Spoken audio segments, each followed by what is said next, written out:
ఈ మధ్యరాత్రి వేళ అటు నిరుద్యోగులలో కొంతమంది చెల్లెలు కూడా ఉన్నారు, ఇటు మీరున్నారు. ఈ పరిస్థితి కూడా ఉన్నారన్న పాపం 2 నెలల పిల్లలు 3 నెలల పిల్లల్ని వదిలేసి వచ్చిన వాళ్ళు కూడా ఉన్నారు.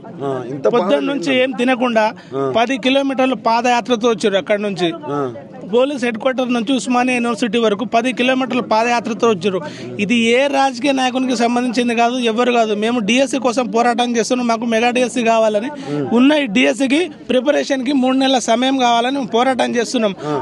అమ్మాయిలు కానీ అబ్బాయిలు కానీ అర్ధరాత్రి 12ంటికి పోలీస్ హెడ్ క్వార్టర్స్ నుంచి ఉస్మానియా యూనివర్సిటీ వరకు నడుచుకుంటూ వచ్చారు అందరూ.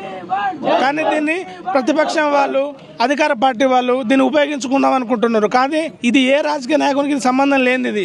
మేము చెప్తున్నాం, మేము వచ్చింది మెగా డిఎస్సి కోసం. ఇది ఈ రోజే కాదు, ఈ నైట్ కాదు, రేపు మాకు ప్రెస్ నోట్ వచ్చే వరకు ఇది కొనసాగుతూనే ఉంటది. రేపటి పరిణామాలు ఇంకా దారుణంగా ఉండబోతాయి. మీరు పక్క ఏమో ఇవి చేస్తున్నారు, ఏది ధర్నాలు ఇవన్నీ చేస్తున్నారు, ముట్టడించుడు కానీ ఇవన్నీ చేస్తున్నారు. మరి ఒక పక్క ఆల్రెడీ ఆల్ టికెట్స్ వచ్చేస్తున్నాయి కదా. అదే వాళ్ళు రాజకీయ నాయకులు మాతో మా జీవితాలతో ఆడుకుంటున్నారు. మేము అడిగేది ఏమడుగుతున్నాం, వాళ్ళు ఇచ్చిన మేనిఫెస్టో వాళ్ళకి చేత కాకపోతే మా వల్ల కాదు పరిపాలన అని చెప్పి వదిలేస్తే అయిపోతాయి. వాళ్ళు ఇచ్చిన మేనిఫెస్టో నుంచి మేము అడుగుతున్నాం.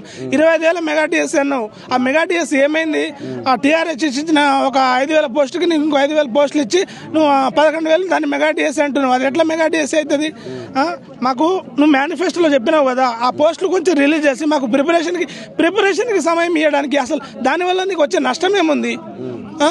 నరసింహరాట డిఎస్సీ ఆయన చైర్మన్ అట, ఆయన పదవి అయిపోతుందని కొంతమంది అంటారు. ఆ పదవి అయిపోయేలేపు పోస్టులన్నీ ఫిల్ చేయాలని టార్గెట్ పెట్టుకున్నారని కొంతమంది అంటారు.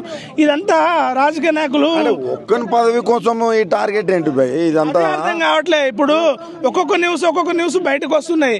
ఇది ఎవరైనా ఆలోచించాల్సింది ఒకటే, మేము లేకపడ్డ నోటిఫికేషన్ ఇది. డిఎస్సీ అంటేనే ఒక కళ అయిపోయింది. ఇది అసలు నోటిఫికేషన్ లేక ఎన్ని రోజుల నుంచి 10 సంవత్సరాల నుంచి ఇక్కడ తెలిసిన నుండి చదువుకుంటారు.